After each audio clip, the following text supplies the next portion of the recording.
ખાસ કરીને કોળી સમાજ છે, દલિત સમાજ છે, આ બહુ પછાત રહી ગયો છે, બહુ નીચે રહી ગયો છે અને અવારનવાર એમની સાથે અન્યાય અને અત્યાચાર થાય છે. ત્યારે મેં પણ એવું નક્કી કર્યું કે જ્યાં સુધી સરગવાડા ગામ અને આજુબાજુના જે 10 ગામો એમાં જે ગેસની લાઈન પસાર કરવામાં આવે છે સહમતિ વગર, પરમિશન વગર, વળતર વગર, તો એ ગેરવાજબી વાત છે.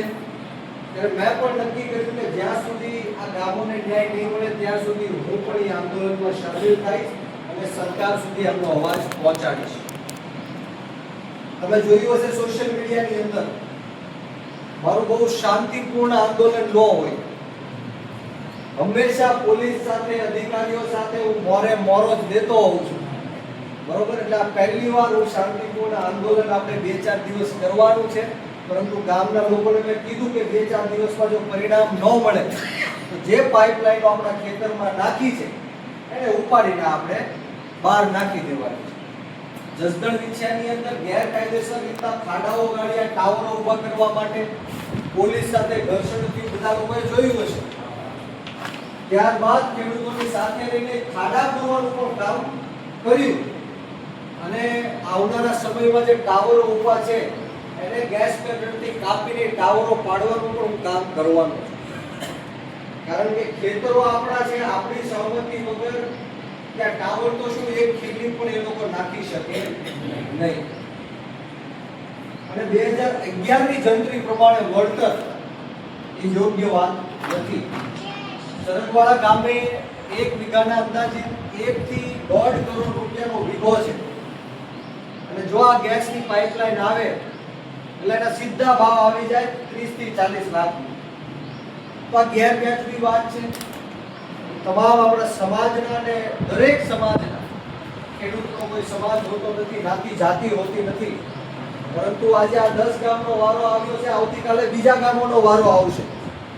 મારી આપ સૌને અપીલ છે, વિનંતી છે કે જે લોકો સાથે અન્યાય અને અત્યાચાર થાય છે ત્યારે આપણે એમની સાથે ઊભા રહીએ, એમનું મનોબળ મજબૂત કરીએ, એમના સંઘર્ષમાં ભાગીદાર બનીએ. તમામ લોકોને આ પરિસ્થિતિ આવવાની છે. હજી હાઈ ટેન્શન લાઈનો પણ આ ધોળકાની અંદરથી પસાર થવાની છે, ઘણી બધી જગ્યાએ ડ્રેનેજ લાઈનો પણ પસાર થવાની છે, ગેસની લાઈનો પણ પસાર થવાની છે. ત્યારે આપણે સૌએ એક સાથે મળીને લડવું પડશે. એનું કારણ છે કચ્છથી લઈને મોરબીના જેતપર ગામની વાત હોય, સુરેન્દ્રનગરના ગોંડ ગામની વાત હોય, આપણા સાણંદની વાત હોય, બધી જ જગ્યાએ ખેડૂતો ઉપર જ અન્યાય અત્યાચાર થાય છે. એનું કારણ એ છે કે આજ દિન સુધી લાખ ખેડૂતો એક સાથે ગાંધીનગરનો માર્ગ અપનાવશે અને જરૂર પડે તો વિધાનસભા ઘેરશે ત્યારે જઈને આ ખેડૂતોને ન્યાય મળશે. ખેડૂતોના અનેકો મુદ્દા છે.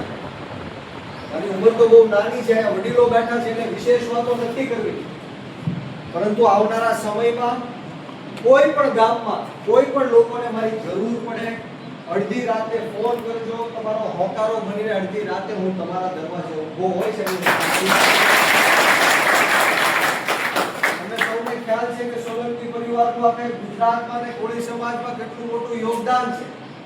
હર હંમેશ 18 વર્ણના લોકો ઉપર જ્યારે અન્યાય અને અત્યાચાર થાય ત્યારે સોલંકી પરિવાર આવીને ઊભો રહ્યો છે.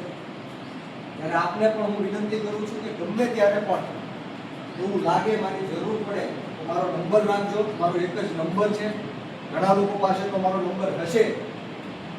વિશેષ વાતો નથી કરવી. આપ સૌની જે મુલાકાત થઈ, આપ સૌએ જે આગતા સ્વાગતા કરી તે બદલ તમામનો આ તકે હું ખૂબ ખૂબ આભાર વ્યક્ત કરું છું.